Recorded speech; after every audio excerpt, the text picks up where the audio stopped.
Je considère pour moi, Claire Chazal, que l'argent et la politique doivent être séparés.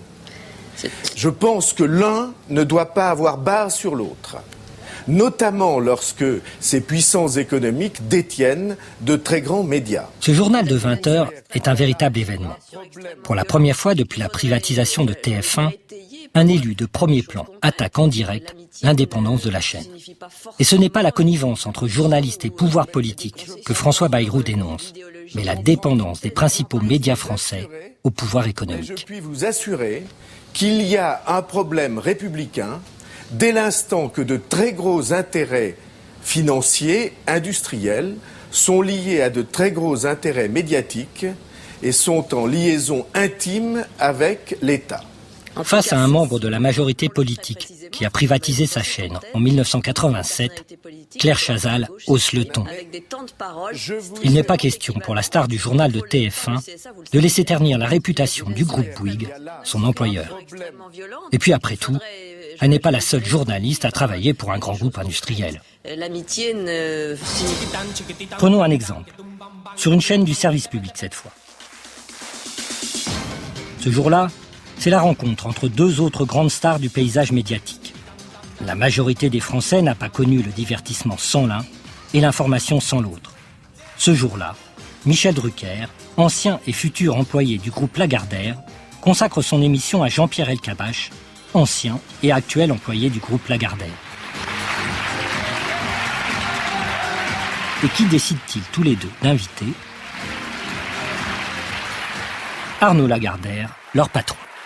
Arnaud, je vous remercie infiniment parce qu'on vous voit très très peu. Vous êtes un homme discret qui se montre jamais. Vous dites que c'est pas mon rôle d'être devant les caméras. Absolument. Vous êtes venu par amitié pour Jean-Pierre, qui a été le conseiller de votre père et que vous avez connu du temps de votre père. Un petit mot quand même.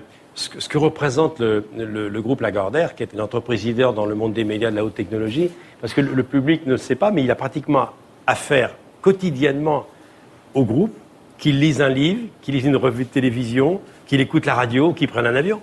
Je vous remercie, ça va être bien repris dans le Canard enchaîné. C'est pas un peu ça? C'est un peu ça, mais il ne faut pas trop le dire. Non, très sérieusement.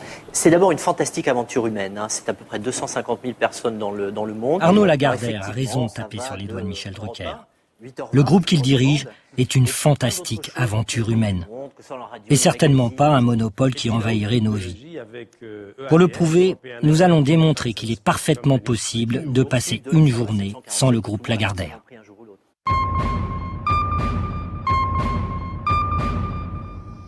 Prenons un Français moyen, Monsieur Lambert.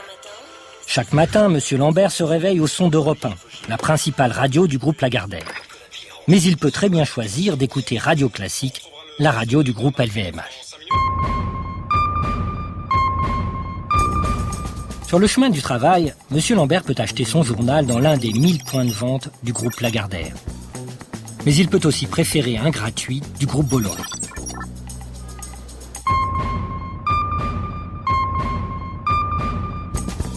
Au bureau, la collègue de M. Lambert peut s'informer en surfant sur un site du groupe Lagardère ou en feuilletant un magazine du groupe Lagardère. Mais M. Lambert, lui, peut lire le quotidien du groupe Dassault.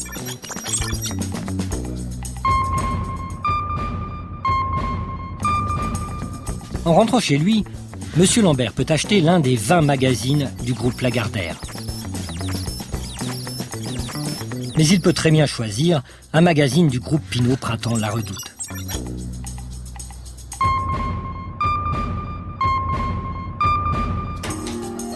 À la maison, M. Lambert peut zapper sur l'une des 8 chaînes du groupe Lagardère. Mais il peut aussi regarder le 20h de TF1 du groupe Bouygues. Je considère pour moi, Claire Chazal, que l'argent et la politique doivent être séparés. Ainsi, passer une journée sans le groupe d'Arnaud Lagardère a un prix. Celui de fréquenter une poignée de personnages du même acabit. Tous dirigeants de grands groupes industriels ayant investi dans les médias.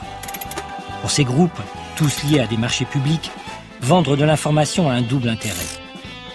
Disposer d'un levier politique évident et faire des profits.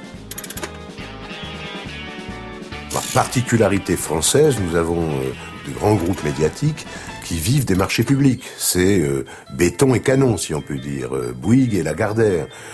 C'est une situation qui est évidemment une situation, disons rapidement, malsaine du point de vue des médias, mais par contre très intéressante pour les groupes en question parce que ça leur permet de disposer de leviers d'influence politique particulièrement corrupteurs. La concentration et la financiarisation des médias n'est pas sans conséquence. Évidemment, tout ne s'explique pas par l'économie, mais rien ne s'explique sans elle. Comment comprendrait-on l'appauvrissement de l'information si on ne tenait pas compte d'une politique systématique de réduction des coûts qui n'a pas simplement pour objectif, comme c'est encore le cas en presse écrite, notamment dans la presse écrite nationale, d'essayer d'éviter les déficits et d'être modestement rentable, c'est-à-dire de pouvoir investir un peu et payer les salariés, mais d'être profitable. C'est-à-dire de dégager dans les secteurs des médias des taux de profit qui sont équivalents à ceux que l'on peut espérer dans les secteurs de pointe de l'économie. Claire Chazal, je ne critique pas Nicolas Sarkozy en rappelant la proximité qui est la sienne, avec des responsables économiques extrêmement puissants. C'est une proximité qui est affichée, assumée et même étalée dans les journaux, comme vous le savez. Le candidat François Bayrou avait quelques raisons de se plaindre de l'amitié des grands industriels propriétaires de médias avec le candidat Nicolas Sarkozy.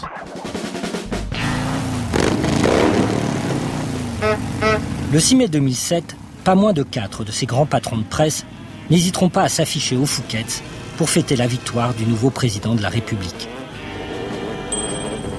La proximité connue et affichée entre Nicolas Sarkozy, notre cher président de la République, et les grands propriétaires des médias ne va pas sans poser problème. Elle est évidemment éminemment corruptrice. Mais ce serait peut-être une erreur de s'arrêter aux amitiés, à la fréquentation du yacht de Bolloré, au copinage en tout genre, parce que ce copinage repose avant tout sur la convergence des options idéologiques et politiques. C'est parce qu'ils sont d'accord sur le fond de la société qu'ils veulent construire, sur les intérêts économiques à défendre, que les amitiés peuvent être relativement efficaces. Moi, je crois que les intérêts des gens qui dirigent de fait ce pays sont largement au-delà de la seule personne Sarkozy. Sarkozy ne tient qu'autant qu'aujourd'hui, il peut apparaître comme celui qui va garantir au maximum les intérêts financiers, les intérêts idéologiques des dominants. Mais si demain, pour une telle ou telle raison, il apparaît comme plutôt gênant, ces gens changeront de cheval comme ils changent de chemise, il n'y a pas de problème. Et croyez-moi, l'intérêt, c'est qu'il y a des candidats à droite bien entendu, mais il y en a aussi beaucoup à gauche.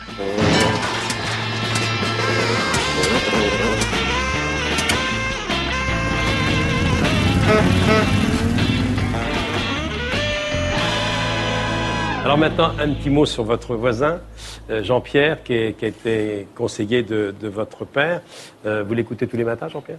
Non seulement je l'écoute, mais parfois je le vois le matin. Vous venez de temps en temps lire bonjour. Ce qui est un spectacle aussi en soi. Oui, il vient à 8h moins quart moins 10, puis après on bavarde, etc. Puis après on bavarde, etc. Puis après on bavarde, etc. Les téléspectateurs de Vivement Dimanche sont tout à fait prêts à croire Jean-Pierre Elkabbach. Quand le grand patron d'un groupe de 250 000 employés passe le matin à la radio dont il est le propriétaire, c'est pour bavarder, et en aucun cas pour donner des directives. Jean-Pierre Elkabbach et Michel Drucker tiennent à l'affirmer. Pour les grands industriels qui les emploient, l'indépendance des journalistes est quelque chose de sacré. L'indépendance, je retrouve chez lui avec en plus ses qualités. Sans faire de baratin parce que tu es là, toi c'est vrai que tu t'es imposé comme avec une métamorphose soudaine, presque sous mes yeux, en un grand manager européen. Et ce qui est extraordinaire, parce que je l'ai vu moi 2-3 fois dans des négociations, je peux le dire, il est concentré, il est immobile, on se demande s'il est ailleurs, il est patient, et à un moment où on s'attend le moins, il fonce, il a l'initiative stratégique de mouvement. Et en plus, il peut même surprendre en changeant cette stratégie. Je le dis à ceux qui vont négocier avec lui. Donc voilà, non, il ne faut pas leur dire ça. Non, j'ai bien fait de venir, Michel. J'ai bien fait de venir. C'est bien qu'ils viennent le matin parce que... En effet, Arnaud Lagardère a bien fait de venir. Et il faut au moins le talent d'un grand journaliste pour déclamer pareil éloge de son patron. Il a l'initiative stratégique de mouvement. Et en plus, il peut même surprendre en changeant cette stratégie.